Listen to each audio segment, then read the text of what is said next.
انسان جب تک چاہے جانے کی آرزو رکھتا ہے وہ کبھی بھی آزاد نہیں ہو سکتا۔ اشفاق احمد میری چادر بھی تھے اور چار دیواری بھی۔ یہ مرد کا المیہ ہے کہ وہ عورت سے ہمیشہ محبت کرنا چاہتا ہے، لیکن پرکشش اس کے لیے صرف حسن ہوتا ہے جو ہمیشہ نہیں رہتا۔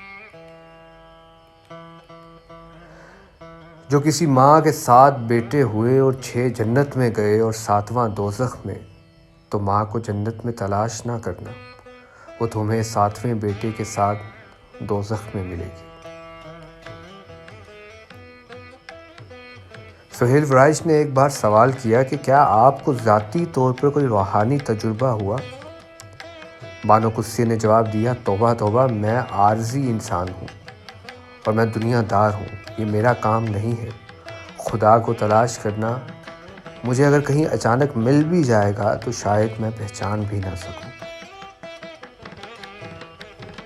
ایک انسان دوسرے انسان کی محبت کو کبھی نہیں جیت سکتا۔ کچھ عرصہ کے لیے شرابور ضرور ہو سکتا ہے، مگر مکمل طور پر اس بارش میں رہ نہیں سکتا۔ دنیا میں سب سے امیر انسان وہ ہے جسے سچی محبت نصیب ہوتی ہے۔ مرد کو توڑنے کا ایک ہی طریقہ ہے، جو اس کی محبت کسی اور کے ساتھ ہو، اس بات پر اس کو نیند تک نہیں آتی، مرتے دم تک ذہن میں جلتا ہے۔ ہونہار مرد بھی اسی حالت میں کسی چیز کے قابل نہیں رہتا۔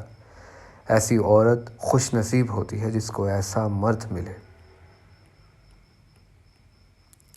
زندگی سے موت تک کئی راستے ہیں، جس راستے پر بھی جاؤ اس کی کچھ راحتیں ہوتی ہیں، اس میں کچھ تکلیفیں ہوتی ہیں، کچھ اسے راہ پر چلنے کی تمغے ہوتے ہیں، کچھ قیمتیں ادا کرنی پڑتی ہیں۔